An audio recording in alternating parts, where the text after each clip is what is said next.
colegas, vamos desmistificar um pouquinho do direito na questão da precificação, dando continuidade no vídeo que foi postado aí para vocês, o último.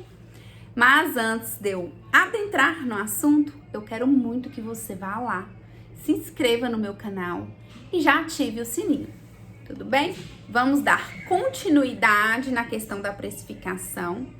E o que eu quero falar com você especificamente é, obviamente, da nossa prática, do que a gente vive na nossa advocacia interiorana, como diz.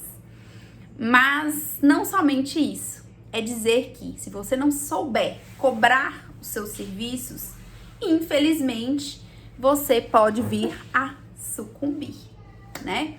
Então, vamos aprender, vá lá, assiste o último vídeo do canal, leia a descrição, tente fazer a formulazinha que eu coloquei lá. Se não conseguir, vocês podem me chamar, que eu estou à disposição para ajudar. Mas uma coisa importante no direito, como nós trabalhamos com processo judicial, principalmente para quem não trabalha só com o consultivo, mas com litígio, é mensurar, saber mensurar a durabilidade daquele processo. Porque às vezes você vai cobrar, por exemplo, sobre o êxito. Quando você colocar a divisão do valor que você possivelmente irá receber e dividir pelos meses trabalhados, vai dar tão pouco que você vai desanimar. Então, basicamente é isso. Na verdade, a gente não faz por dinheiro, mas a gente precisa dele para dar aquela guinada, né? Pra gente dar aquele ânimo, principalmente quando se trata da advocacia, que existem tantos mitos por aí com relação à profissão, que muitos eu discordo, obviamente, mas é importante sabermos realmente quanto tempo o processo irá durar. Para aqueles que não têm prática com o processo, está iniciando aí a carreira, se torna um pouquinho mais difícil, mas vocês têm que pesquisar, coisa que lá no início eu não fiz, mas hoje eu já tenho, né, algumas ideias de duração do processo. E lembrando que, além daquela fórmula, o que é que você pode fazer, que é mais prático, cá para nós?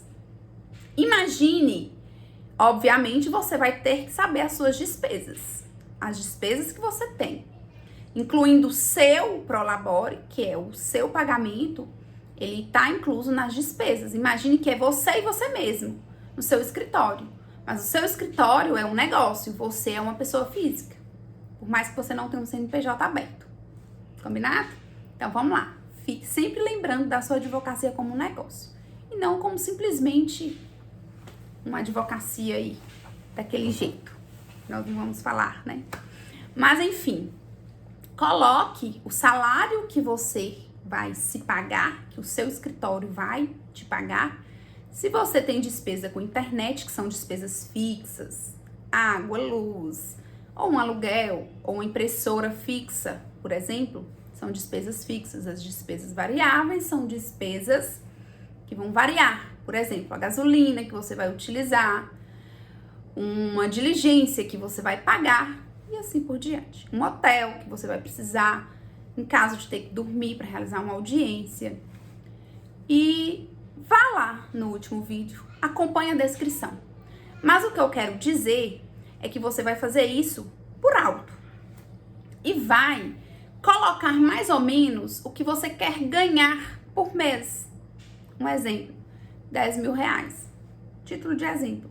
Se você tem despesa de 5 mil reais, despesa fixa, inclusive o seu salário entra nessas despesas, você estaria pagando, você estaria fazendo o quê?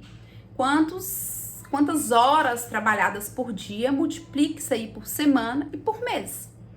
Aí você vai lá e multiplica 10 mil, divide 10 mil, dividido pela quantidade de horas, para você ver quanto que possivelmente vai valer a sua hora trabalhada.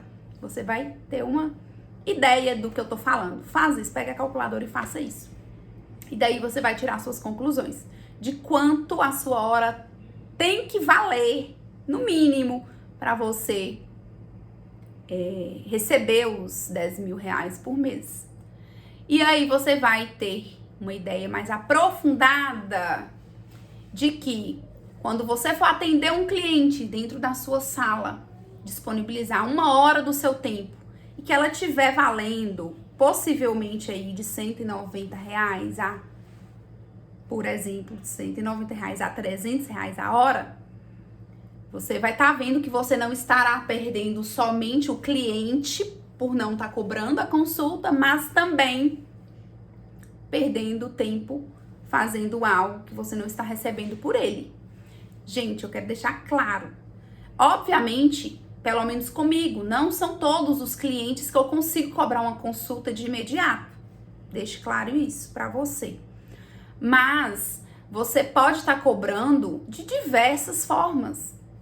Às vezes a gente ouve por aí, né, os marketing jurídicos de todo aspecto, falando sobre precificação, sobre cobrança de honorário, cobrança de consulta.